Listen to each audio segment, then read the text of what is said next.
15 जन कारीगर माँ को सेवार 30 वर्ष है लगिलु शून्य दिन ठार बेल बरणी हो सारापर आम कम स्टार्ट हुए आम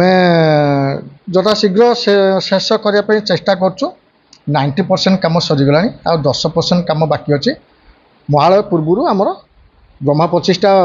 जो दिन से दिन आमर कम शेष हो जाए कर भारी खुशी लगे आ बहुत खुशी अनुभव भी आम करूँ जो माँ को दयारू भाग्यर थिले एमती कम करने सुजोग मिले सारा विश्व देखा गले देवी रथ कहले केवल हूँ बिरजा रथ को बुझाए शक्तिपीठ अनुसार आउ जगन्नाथ क्षेत्र में जो आमर अच्छा सुभद्रा देवी गोटे रथ होता है किंतु शक्तिपीठ अनुसार ये हूँ निरा सारा पृथ्वी कौटी शक्तिपीठ रथ यात्रा हुए ना ता पुणी 9 दिन धरिकी परिक्रमा करे रथ आमर शुभ शून्य ठार आरंभ होता है वन जगह यात्रा आसी काष्ठ देहरे लगा होता है एवं रथ कार्य आरंभ होता है रथरे समस्त आमर जो माने कार्य करती रथ कार्य कर महाराणा माने उपस्थित रही कार्य संपादना करता पुणी आमर महालय पर्यंत कार्य चालू रुहे महालय दिन समाप्त हेले रथ ता पर दिन परिक्रमा करे 9 दिन धरिकी रथ परिक्रमा हुए यथा बेढ़ार जो चतुर्कोण अच्छी आग पछ होमती आग पछ हो चले तापर चारि करे देवींकर रथ परिक्रमा हुए 9 दिन धरी चलिया पर देवी ता विद्यमान हुंती श्रद्धालु माने भक्त माने सेवायत माने विभिन्न वर्गर सेवायत माने रथ को टाणी नियंती मोहन तो माँ को थरे दुई थर आसिक माने दर्शन करी किंतु माँ को कृपारू बहुत समस्ते उपकृत होती एवं माँ को बेढ़ा को सबु बेले लक्षाधिक लोक दर्शन करने को आसती किंतु काली ठारू महालय ठारू 9 दिन पर्यंत आमर रथरे बुलिबे एवं बिरजा यात्रा आरंभ हम तेणुक सबू लोक सबू देशवासी आम ओडिशावासी बहुत तत्परता कारण देश कोण अनुकोण सब आसी एठी दर्शन करेंगे एवं माँ को कृपा लाभ करेंगे मु बहुत खुशी अच्छी कारण एमती वर्षके थरे आसे सेटा समस्ते तो आसिकी से सुजोग पाई पारती जदि क्या मु पाइबी बहुत आहरी अनुभव करी गर्व आउ जो श्रद्धालु आसबे तांकु भी मु मोर अनेक अनुरोध से माने आसंतु एवं बिरजा माँ को दर्शन करी एई 9 दिन रे तांको आशीर्वाद लाभ करंतु। बिरजा क्षेत्र रथ यात्रा भारत वर्षर 51टी शक्तिपीठ मध्य निश्चित भाव में एक नियारा परंपरा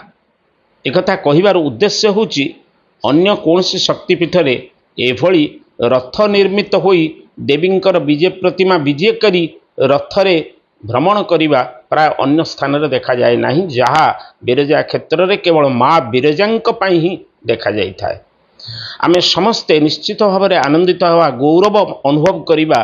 जे माँ बिरजांकर रथयात्रार एक निर्दिष्ट नियम विधि एवं शास्त्रीय अनुशासन मध्य रही महालया अमावास्या देवींकर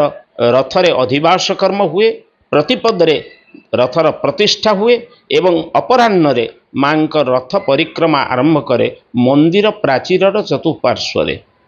एवं यही परिक्रमा प्रतिपद ठारू महानवमी पर्यंत 9 दिन व्यापी होता है यह तेणु नवदिनात्मक रथयात्रा बोली कहुए आम जो रथ को प्रतिष्ठा कला बेले रथ को नमस्कार करूँ से कहू सिंहध्वज नमोस्तुते अर्थात हे सिंहध्वज रथ तुमको आम नमस्कार करुछु ब्रह्मा निजे रथ को निर्माण करी देवी को उपहार देते यात्रा करने एवं ब्रह्मा मध्य ए रथरे निजे सारथी रूप में रही थांती ए रथरे 13टी थाक थाए एवं 13टी थाकरे तापरे 12टी चक थाए माँ सुभद्रा रथ चक परी एवं यार 6टी अख 24टी धारणा एवं ता सहित खुंटी मध्य 64टी रही थाए एवं एक पट्टा मानकरे ऋषि माने गंधर्व सिद्ध किन्नर नवदुर्गा नवग्रह प्रभृति देवदेवी माने मध्य उत्कंठित अपेक्षा करि थांती मांकर ए रथरे से माने मध्य सहयोगिता करिबा पाई वास्तव में यह केवल जाजपुर नुहे समग्र भारत वर्ष पाई एक विरल परंपरा कहले अत्युक्ति हबनी काम मोर भी 30 वर्ष पाखापाखि हेलानी मुझे भी माँ को आसी रथ कम कर सब वर्ष को वर्ष आसी कागज बसी सफा सुतरा कर भल 15 दिन 20 दिन आगुरी आ कौन किंतु मेन हो तार कौन 0 दिन आरंभ होगा कथा କିନ୍ତୁ ଶୂନ୍ୟ ଦିନ ତ ଆମ ଶୂନ୍ୟ ଦିନ କାମ କଲା ମାନେ ଆଗକୁ ସରିବ କି ନ ସରିବ ସେଥିପାଇଁ ଆମକୁ ଭୟ ହୁଏ। ତା ପାଇଁ ଆମ ଆଗ 3-4 ଦିନ ଆଗରୁ ଆମେ ସବୁ ଆରମ୍ଭ କରିଦେଉ। ମୋଟା ସୋଟା କାମ ଗୁଡ଼ା ସବୁ ହାଣି ହୁଣି ସଫା କରିଦେଉ, ଘଷି ଘାସି ପରିଷ୍କାର କରିଦେଉ। ଏଇ ବାନରେ ଏଇ ରଙ୍ଗ ହେଉଛି କଲାଣି, କିନ୍ତୁ ଯେମିତି ହେଲେ ଯଦି ନ ସରିପାରିବାର ପାୱାର ଆସେ ସରିପାରିବନି କହିପାରିବନି। ଆମେ ରାତି